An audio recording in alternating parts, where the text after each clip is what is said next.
Hello, everybody. Welcome to Real Talk here Hello. on Shelbyville Now. I'm David Thomas. This is Bo Gill. Hello. Hello. We got some interesting things to talk about today Yeah, we do. and just getting real with stuff. Of course, seems to be tariff update central. Yep. I mean, And, it's not all we do, but it seems what we've been doing it a lot lately. It's still something that's fading away. I know you got Trump over in the Middle East making his tour over there, trying to make peace with everybody and reestablish some good relations. Hats off to that.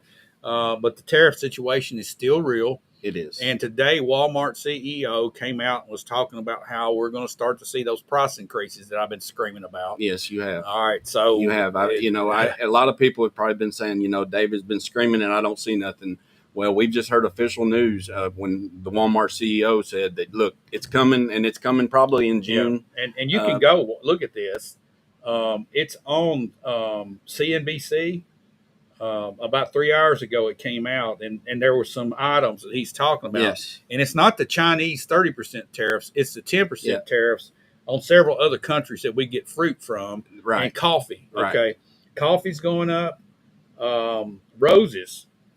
I don't know if we get those from South America, Mexico. I don't know, Guys. I don't know what we're going to do about our roses now. we're just going to have to go from 12 to 6. We can pick daisies, I guess. All right, so you got bananas going up, avocados, other fruits, strawberries later in the year, school supplies. Because China, that extra 10%, that 30% tariff that we've got there, you're going to see school supplies going up. And I would suggest right now you're not thinking about going back to school because we ain't got out yet from this year. But now's a good time to catch it before probably, in the next week or so, they're going to start going up. Or conserve what you already have. And around July 4th, they'll put this stuff out, and it's going to be higher. So it's going to be higher. Get some school supplies now, today, save yourself some money later. Not a bad idea. All right. So we also have electronics, of course. Yes. All your flat screens, all your smart TVs. And they're cheaper now, by the way. Oh, yeah, they're a whole lot cheaper. All right, but they're fixing to go up. But they're going to go up. How much are they going to go up? They don't know. But you can expect Walmart, they're going to be the front leader on this and figuring it out. But you're going to see these things go up anywhere from 14 to 16% at the retail level. That means a $100 item is going to be a $115 range. Yeah, when it enters the port, it's already a 10% on there. 30. 30, I'm sorry. Yeah. 30 from China. So it's how much are they going to go up from there? Okay, and there's another issue coming up too. You've got limited carriers because of the tariffs. It slowed things down. Now it's going to speed back up. So you're going to be a lag time on getting some of this stuff too. Yeah. All right. So maybe it won't be toilet paper. We know we've been through that again. Yeah, that's one of those things. I hate to bring up the toilet paper. Toilet paper is still going to go up. Yeah, it's going to go up. All right. Anything plastic cups, plastic containers. Yeah. A lot of your vegetables and fruits are put in plastic containers. Yeah. You know the little shell packs that they put strawberries in and blueberries and all that? Those little containers are going to double in price. And it's because of the containers that your strawberries may go up. Well, that's going to be another part of it that's going up. And they say, I've heard rumors that they're looking for ways to find discounts in there. It looks like it's going to be hard. The only way to get to provide discounts will be, I guess, on stock that they already have abundant supply of, and they could go on and that'll be tariff free, so to speak. But here's another thing. Basically, Walmart CEO says that about 2/3 of everything they have on their shelves is coming from out of the country, and the other third, a lot of it is manufactured with parts from other countries. So it's got a little bit of it. Yeah, it's basically everything. Yeah. So if it says assembled in USA, it's probably the parts are made a lot of times in China. Toys, big Christmas shopping from October on. You're going to see those prices up, and depending on how this tariff agreement works out with China and these other countries, I mean, we've got till July. Yeah, it's a 90-day kind of pause right now. Yeah, so and then when no guarantees. I don't after hear that. of anything else happening. No, it's like China, got everybody calm, but what about India? What about Pakistan? Yeah. What about Vietnam? What about Malaysia? And all these, and then you've got what is it? Pakistan and India at they're each other's throats just about. Ceasefire right now. But there was still some. They're gonna fight from now on. I guess they will. But then you throw that in there with a country you're trying to do business with, negotiation. Is Trump going to India, or is he kind of staying away from that area? Indian Prime Minister was in Washington D.C. about 2 weeks ago when they talked and had a good talk, but we don't hear anything. Yeah, we hadn't heard anything. I don't think since this this and scuffle started. India could be a big drug producer for us. They Yes, already do. I think they could take some of the load out of China. Yeah. And if we can negotiate a deal that's better, if they get down to like a 10% base, just like what we did with the UK, that would relieve. That would be a good place. Yeah. And that might fit into the plan that Trump has on prescription drugs coming down. It's such a complicated issue. It's like dominoes. You tip one and they all fall over. And each domino is complex, and there's it's like a domino within a domino almost. It's all crazy. And all these things tie together. Military, the strength in military, our trade, just our relations in general with other countries, and how we relate to the UK affects our relationship with India. Right. How we relate to India affects our relationship with China. That's right. So it's fifth dimensional chess. It really is. Somebody has said that Trump is playing. It is. It's exactly what it is. How we treat Russia also determines how we treat Iran. Right. And North Korea. And that's what bothers me about these, the so-called news media. They react to all these stories like it's, there's a lot of long-term plays going on in these moves here that Trump's providing. And I know that it's, there's going to be a little struggle, especially in the economy. When things go up, it's never good. But I happen to believe that it's going to be for the better in the long term. And the long term won't be so long, I don't believe. All right, here's the problem. I like to be hopeful. This tariff was done to, and we were talking about this before we turned the stream on here. Yep. The tariff is set to fix a trade imbalance, but we don't have a trade imbalance per se. The root cause of it is a labor imbalance, a cost of labor imbalance. That's our problem. Which drives the trade imbalance. But it's a labor imbalance. We don't have enough people right now to man the factories that we have now because nobody's willing to do that job. Yeah, so we can't build, 40,000 more and expect. Everybody wants to be the boss. Nobody wants to work. That's right. A lot of chiefs amongst the Indians, right? Is that how they say it? All right. So we can hammer on this all we want. Prices are going up. Just keep an eye on that, guys. Roughly about a 15% increase on a lot of things. Just watch for it. It's not coming. Good. I don't like next that. week, the next week after, that time frame has finally got here, Bo, where it's trickling into us. So we're going to hit that. All right. Moving on to locally, Tennessee. We had 196 criminals arrested in Nashville by ICE, or actually, I wouldn't call them arrested. They were brought into custody, detained, and they're going to face deportation. Yeah. The Nashville mayor has decided he don't want to cooperate. No, he has not, and it's been a big pushback ever since it started. So now he's under investigation by Homeland Security as to why. Yes. Because most of these 196 criminals were involved in drugs and trafficking, human trafficking. Some child offenses, sex offenses. They are criminals, and he is defending these criminals. It's not just over, across the border just because they went across the border. Yeah, you got nothing to do with it. That we can deal with. That we're driving past people like that every time we take a drive down the road. Yeah. We're going after these hardened criminals that should be locked up forever. The government in another country. The government is not just going around pulling over, and it has got targeted, especially these criminals that are in here illegally, and they're going and they're taking them because that's what.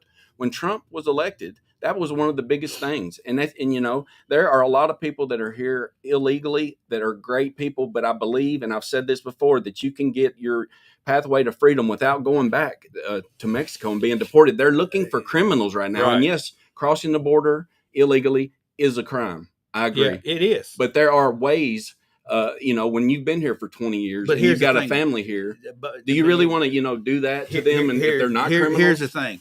I'm gonna play devil's advocate here. Right. Yeah, it's illegal. And if it was illegal, it should have been stopped at the border. That's we right. let them in. It's been a problem. We are complicit. The federal government has been complicit. So those people, in my opinion, they're not just only the guilty ones. Our federal government is guilty. They made decisions years ago to let this happen, and now they're here, and they're Americans, a lot of them. Yeah, you can't call those people criminals, even though they violated the law. Our government violated its own law. Yes, it did. All right, so those folks that came through in that, there should be a way. If they are productive citizens, they should be They should have a clear-cut pathway. I want to be a U.S. citizen. Just come out and say it. Yes, and I believe that they would get Go cooperation. through the citizenship program, expedite it. They will get cooperation from the federal government if they approach it that way. But if they're a career criminal, an MS-13, a gang member, they've got to go. They have to go. And even if they're not here illegally, if they're U.S. citizens and they're criminals, we need to pack a few of those up and send them over there too. Yes, any type of violent type of criminal. But how Mayor Briley and the Democrats in Nashville. It's not Briley. Not Mayor O'Connell. Briley. Is it O'Connor? O'Connell? Whatever his name Connolly, is. I don't know. Connell. It's O. It starts with the O. But I know. But he's like, these are sweet. These are not those type of people they're going after. And for him to get up, publicly and say that, I'm glad that the federal government's going after him, and because he's trying to impede these things. It's all a power struggle. Look, they're mad because they didn't know anything about it, and they couldn't do anything. It's the state authorities and federal authorities, cooperating on the behalf of the national security. It's simple and plain, and I hope he does get Freddie O'Connell. Thank you very much. All right, Andy Ogles. He has formally requested an investigation. Yes, he's Tennessee Congress. Yes, he is. All right, that's his district in that area. That's he wants it checked out. Why would a mayor do this? Because he circumvent the law. He is totally blinded or living in a bubble because he's not. He does not act nor think to the rule of law. You keep going like that, and you're going to turn Nashville into Chicago, or you're going to turn it into L.A. or something like that. Nashville's a good city. I hate to see these mayors come in here, this liberal agenda, turn this thing upside down and screw it up. Well, they look at colors instead of people. This guy messed up. They just, it's so shallow. I mean, these are people. It's not a color thing. Okay? I know. It has nothing to do with race. No. It's just about the law. Yes, it is. All right.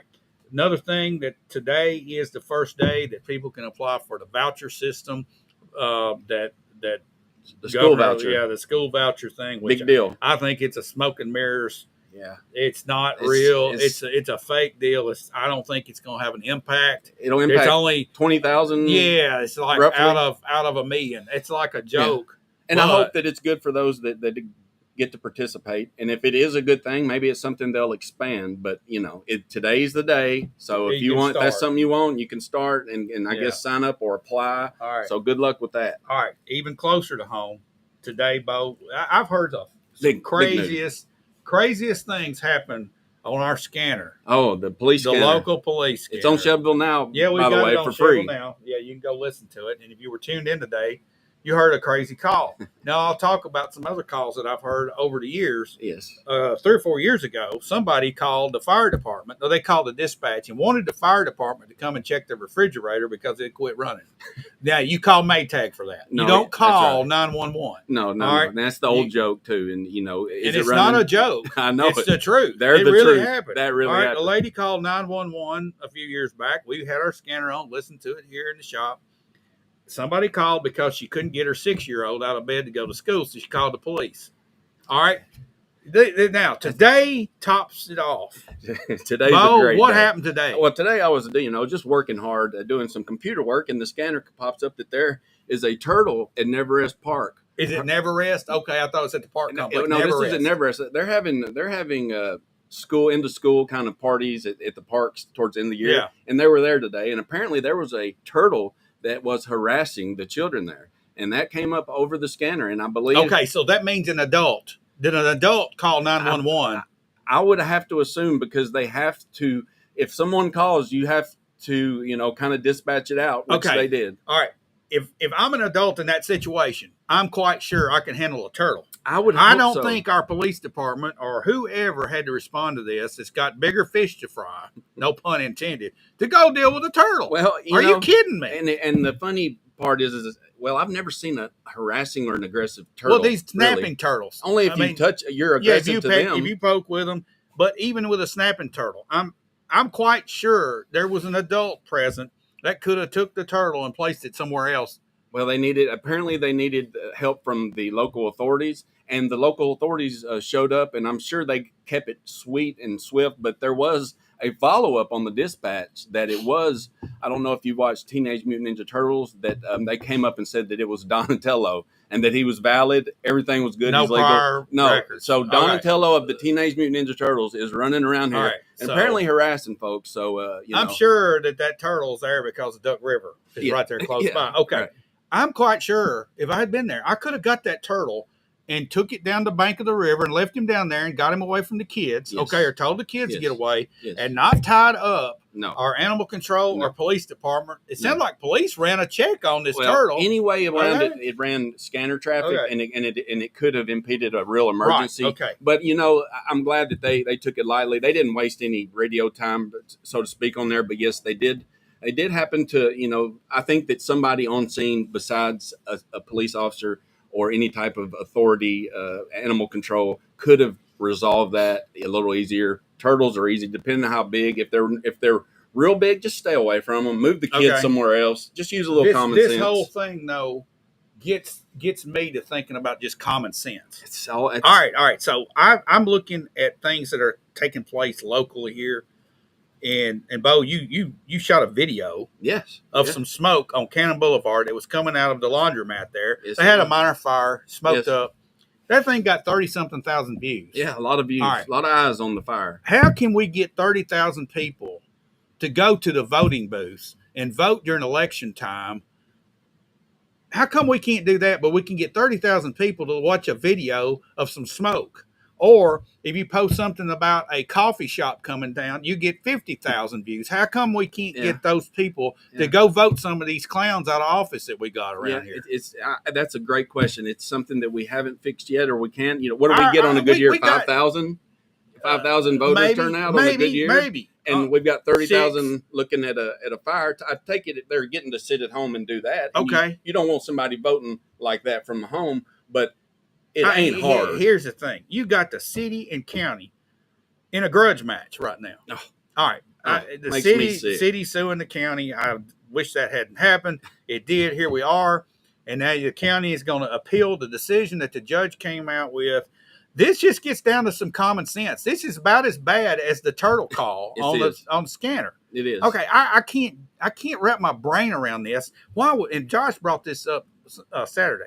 Why would any business look at Shelbyville, Tennessee, or Bedford County and say, "Oh, I want to go there"? The county and the city can't get along there. That's where I want to put my business. Well, they don't, because I talk to a lot of people that could potentially come here, and that's the first thing they bring up is and it's kind of with a laugh is, oh, what about the city and county? It's a joke to everybody except those that want to keep the fire burning, that are within, and they can't see from the without how we're seeing and how other people are seeing. It's a waste of money. It's a waste of time. The judge has already ruled. It should be over. They should sit down like two grown men or grown women, whoever's there, and then pan it out. If they want to say eliminate or keep it 50-50, then keep it 50-50. If they want to give the city or the county want to give a little bit, give it. Be done with it. Go home. It's the taxpayers that are told attorney-client privilege. Yeah. Okay, you can't hear what's going on, and we're the ones that go paying for the attorneys. That's right. That's exactly right. Okay, I'm a taxpayer. You're a taxpayer. We should be able to hear what's going on. We're actually the client. If I'm a city taxpayer, I'm a county taxpayer along with it. I should be able to hear both sides of it. Yeah. And I should be able to say, guys, and have some input. Get together and fix this. Now, 2026 is coming. Yes. This appeal, this crap is going to run right into this election. I hope these people are prepared for that. I hope they're paying attention like they are to the turtle and to the fires. I'm not talking about those people. I'm talking about the people up here that's making these decisions. Oh, I hope they are. 2026 is coming. Yes, it is. And you're going to have this hanging around your neck? I guess that's what they want. But we've got to keep reminding them. But here's my question for everybody out there. This is what they want to do. Do you care more about a cup of coffee, or do you care about your local government using some common sense?